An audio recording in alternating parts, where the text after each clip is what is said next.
है ना। अभी डिजिटल करेंसी आ रही है, आपको बैंक में जमा करने की आने की भी ज़रूरत नहीं है। डिजिटल करेंसी अभी नोट और सिक्का आता है ना, कुछ दिन बाद मोबाइल पर ही आएगा वो भी।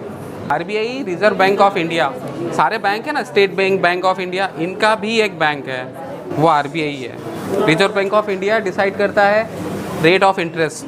Now, dear students, today we have got one good opportunity in our Anshul Vidya Mandir school. We did it was prominent bank in our country, say HDFC Bank. We have to learn inside the banks many things. Okay, so all students, are you ready? Now we are let's start towards in our HDFC Bank one visit.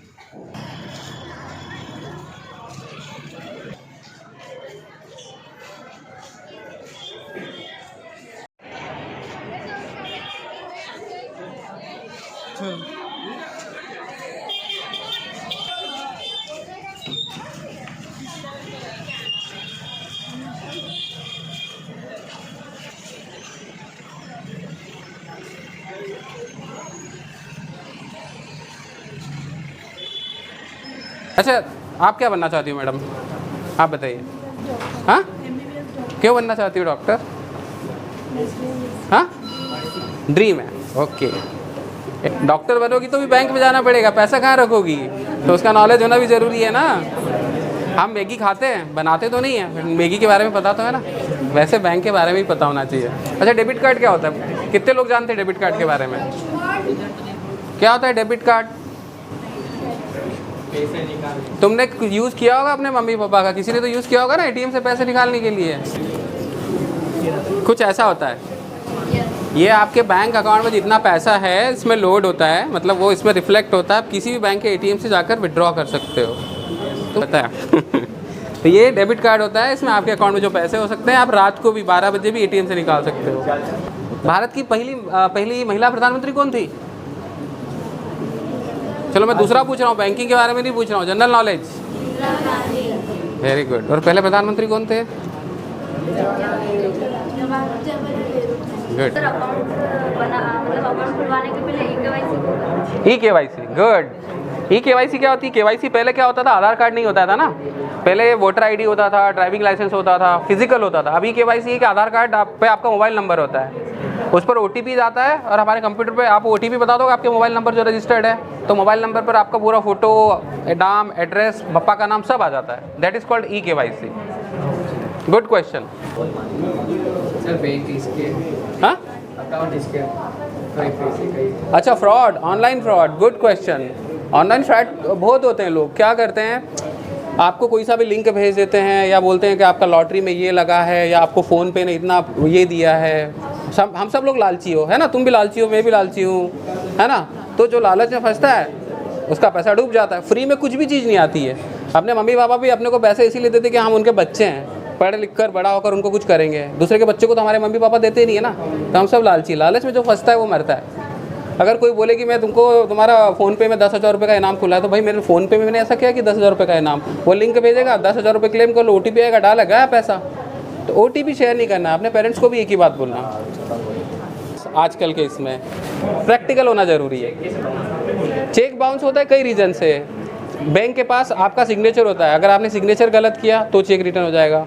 आपने किसी को 1 लाख का check दिया और आपके खाते में 1 रुपया हो तो चेक रिटर्न हो जाएगा, इनसफिशिएंट फंड से। चेक पर डेट गलत डाली है तो रिटर्न हो जाएगा।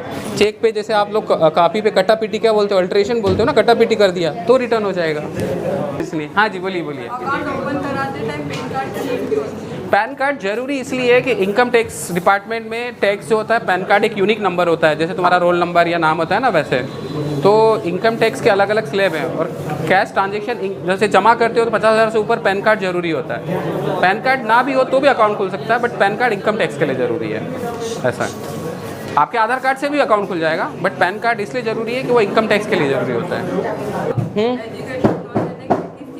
Education loan, good good good good good good good. Education loan, education loan आप लोग अच्छा पढ़ोगे, 10th 12th में अच्छे मार्क्स आएंगे। जैसे ये बेटा ने बोला कि इसको MBBS करना है, अभी हो सकता है कि इसके पापा के पास पैसे नहीं हो, लेकिन इसके मार्क्स अच्छे होंगे, इसके पिताजी का इनकम टैक्स रिटर्न होगा या गवर्नमेंट जॉब होगी या इनका घर अच्छा होगा। अभी मैंने 30 लाख का एक MBBS के आपके यहाँ के बच्चे का लोन किया है। तो कई बार ऐसा होता है, आप लोग अच्छा पढ़ोगे, आपके मम्मी पापा के पास पैसा हो या ना हो सकता, क्योंकि अभी MBBS बनने के लिए 1 करोड़ रुपया लगता है, पता है ना, प्राइवेट कॉलेज में। अभी तुम्हारे मम्मी पापा के पास 1 करोड़ नहीं होंगे तो वो क्या करेंगे, बैंक के पास आएंगे।